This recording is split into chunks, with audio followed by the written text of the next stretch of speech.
forecast first. Sponsored by Mattoon's Heating, Cooling, and Plumbing.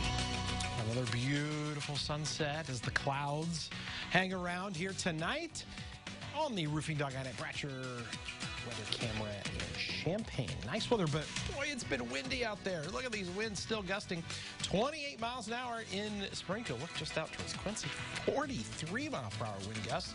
Those winds are not going to die down. There's actually a little weak system that's swinging through the area, and it's got a little bit of moisture with it. I can see maybe a few sprinkles showing up, maybe near Bloomington to Pontiac, maybe up around Watsika, as this little area moves through, but it won't amount to a whole lot.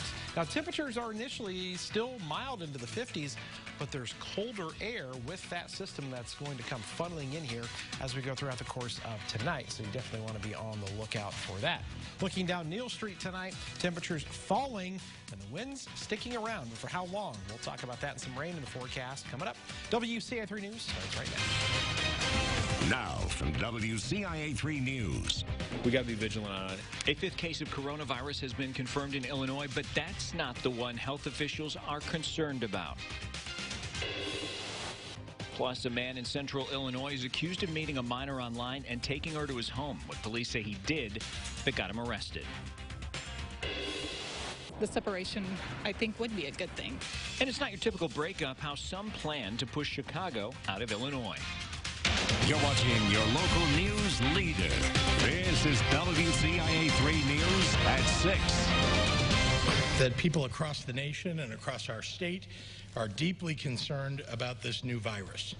Coronavirus continues to spread across the country and here at home in Illinois. Good evening, I'm Paul Cicchini. And I'm Jessica Coons. Jennifer is off tonight. Public Health announced a fifth person has tested positive in Illinois, again in the Chicago area. This fifth case is a 20-year-old man who traveled to Italy, but it's a different case that has leaders concerned. The two cases before this one announced today were those of a married couple in their 70s. And while we know the fourth person got the virus from their spouse, leaders say there's a possibility the third may have picked up coronavirus right here in Illinois. WCIA 3's Gabrielle Franklin has more. At this time, health officials can't confirm whether the third individual picked up COVID-19 during his travels in that state or here in Illinois. Governor Pritzker and Public Health Director Dr. Ngozi Ezike are preparing the state for the possibility of the coronavirus spreading. Public health officials are taking measures to contain the virus among those who have tested positive, but we're also preparing for the virus to circulate in the community. We're working with hospitals to assess bed capacity and inventory the amount of protective gear that we have on hand. The state's emergency management agency says counties around the state are getting ready now. Local emergency managers are currently updating and preparing to implement their continuity plans. The goal of the continuity plan is to ensure the entities are able to provide essential functions during an all-hazard emergency or a disaster. Area agencies aren't the only ones getting prepared.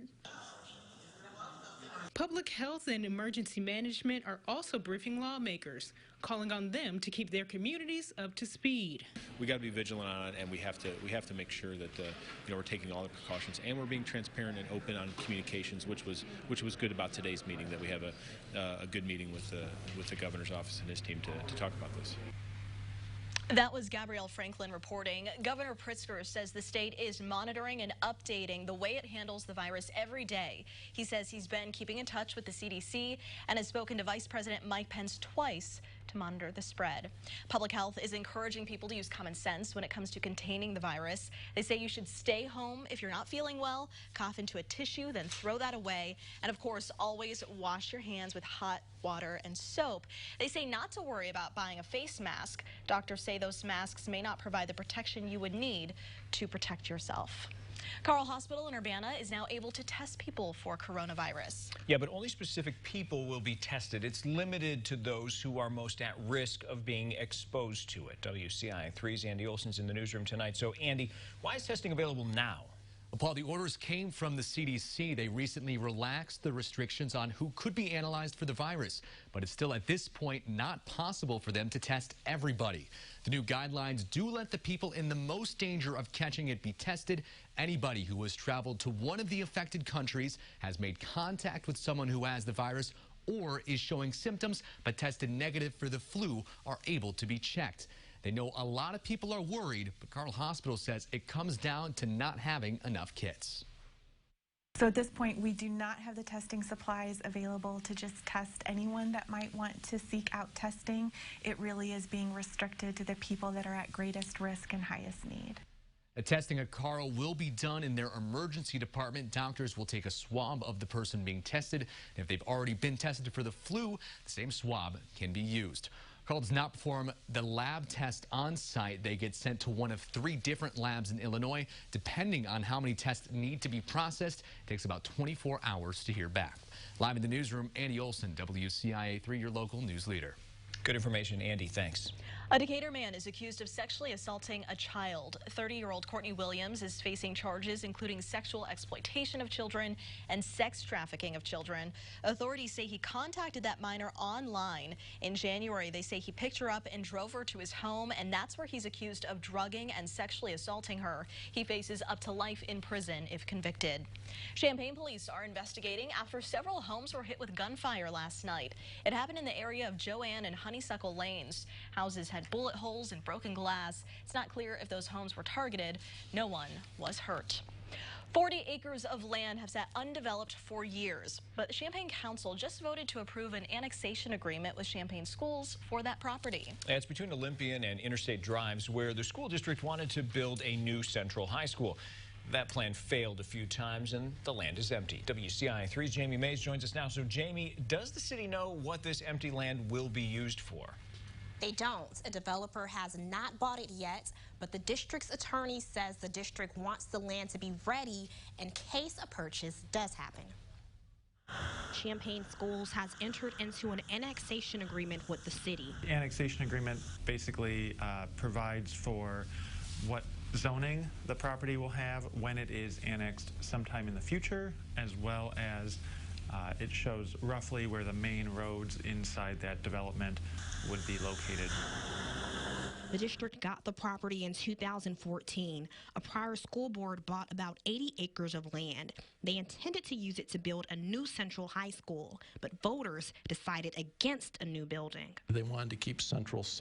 Now, the school district is preparing for when the property will be controlled by someone else. If and when a developer is ready to develop in that area, the land will be ready to be developed. The annexation agreement does provide for the future extension of Neal Street up to Olympian Drive. The district says it's all about being proactive. The more issues that you can address up front, the better prepared you can be for when a developer does come to town and is interested in your property. The likelihood of the deal actually happening significantly increases. There is no annexation scheduled. The city says that might happen later if the district sells the property. Back to you, Paul. Obviously, questions remain. Jamie, thanks for the update. Now, there could be several uses for that property. Part of the land is zoned for neighborhood commercial use, for example, retail shopping or banks. Another part is for multifamily use, so there may be apartment developments. The last part, single-family use zoning, duplexes or townhomes. The Mattoon Fire Department is about to get a new chief. 8 people have applied for that position. The Illinois Fire Chiefs Association will interview the top 4 candidates at the end of the month, and they hope to have their new chief chosen by the end of next month. The department has not had a full-time chief for almost a year. We're talking about the coronavirus, so can your dog get it? We'll tell you what we learned when we asked the experts. Also tonight. I would say it's hard for our opinions to be heard because of Chicago. And some think the solution to that is making the Windy City its own state. How people in central Illinois will be able to weigh in on that debate. All right, another beautiful sunset. We'll look out there tonight and recap today. How about 57 degrees? 12 degrees above what is normal. We'll take it. Pretty windy, though. We'll talk about when those winds will die down, some cooler air, and when the rain returns. That's in your forecast coming up.